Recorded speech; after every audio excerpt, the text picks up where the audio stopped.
দুটো লাইনে এসআইআর বুঝে দিন, কোনো এর কনফিউশন নেই। নাম্বার 1, 2002 সালে 3 সালে এসআইআর হয়েছিল লাস্ট পশ্চিমবঙ্গে।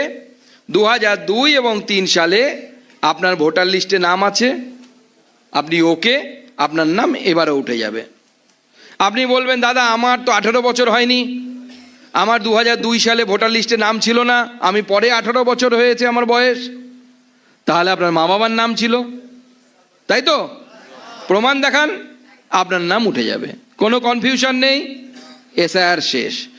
এবার আপনি বলছেন 2002 সালে আমার নাম নেই, কিন্তু এখন আমার নাম তুলতে হবে, তার মানে কি?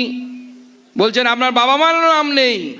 তাহলে প্রশ্ন, আপনি কোথা থেকে টপকালেন? খেজুর গাছ থেকে নামলেন না মাটি ফুঁড়ে বেরোলেন? সেটা তো আগে বলুন। দুটো অপশন হতে পারে এর, হয় আপনি অনুপ্রবেশকারী, আর যদি আপনি হিন্দু হন আপনাকে সিএতে অ্যাপ্লাইয়ের মধ্য দিয়ে আপনাকে নাগরিকত্ব দেওয়া হবে এবং আপনি ভারতবর্ষেরও ভোটার হবেন, কেউ আটকাতে পারবে না। আর আজকে যে অর্ডার আমি দেখালাম আপনাদেরকে, কেন্দ্র সরকার যে গেজেট নোটিফিকেশন করেছে, সেই গেজেট নোটিফিকেশনে কি বলছে? যে হ্যাঁ আপনি 14 সালের মধ্যে আসতে পারেননি, 24 সালের মধ্যে এসছেন, আপনি ভারতবর্ষেই থাকবেন। তাহলে আপনার নাগরিকত্ব কি হবে? সিএতে আপাতত কোনো পরিবর্তন আসেনি, সেটা আপনি সিএতে অ্যাপ্লাই করতে পারবেন না। কিন্তু ভারতবর্ষের আইন বলছে, আচ্ছা সিএ হওয়ার আগেও ভারতবর্ষের নাগরিক হওয়ার অন্য একটি আইন ছিল, সেটা এখনো এক্সিস্টিং আছে। উদাহরণস্বরূপ আপনারা সবাই চেনেন আদনান সামি, মুঝকো থোড়া লিফট করা দে, মনে আছে তো তার বিখ্যাত গান? সেই আদনান স্বামী এখন ভারতবর্ষের নাগরিক। তো সে তো সিএতে অ্যাপ্লাই করতে পারেনি, কারণ সে তো ধর্মে মুসলিম, সিএ তার জন্য অ্যাপ্লিকেবল নয়।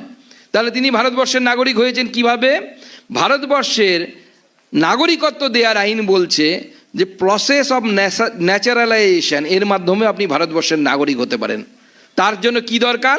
11 বছর আপনি ভারতবর্ষে থাকার পর আপনি অ্যাপ্লাই করবেন, আপনি নাগরিক হবেন। অর্থাৎ আজকের যে অর্ডার আপনাদেরকে দেখালাম, যে গ্যাজেট নোটিফিকেশন আপনাদেরকে দেখালাম, সেই গ্যাজেট নোটিফিকেশন অনুসারে ভারতবর্ষে ঢুকে যাওয়া কোনো হিন্দুকে পশ্চিমবঙ্গ থেকে আর বাইরে পাঠানো হচ্ছে না।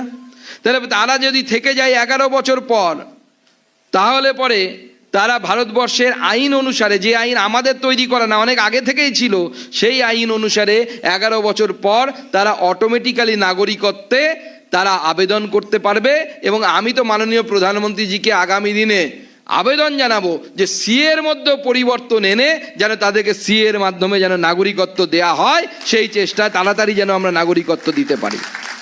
কিন্তু আজকে এইটুকু ফিক্সড হয়ে গেল যে 2024 সালের মধ্যে অত্যাচারিত হিন্দু, আমাদের দলিত ভাইরা, নবশূদ্র ভাইরা, আমাদের মতুয়া ভাইরা যারা ঢুকেছে, তাদের আর দরজায় গিয়ে রাত্রি 12টার সময় মমতা বন্দ্যোপাধ্যায়ের পুলিশ টোকা দিয়ে বলতে পারবে না, এই তোর ভোটার কার্ড দেখা, তার আধার কার্ড দেখা। সেই ক্ষমতা আজকে নরেন্দ্র মোদীর সরকার অমিত শাহজির মাধ্যমে সেই ক্ষমতা কেড়ে নিল। আজকে যারা থাকবেন তারা গর্বের সাথে আপনারা এই রাজ্যে থাকতে পারবেন, আপনারা নাগরিকত্ব পাবেন।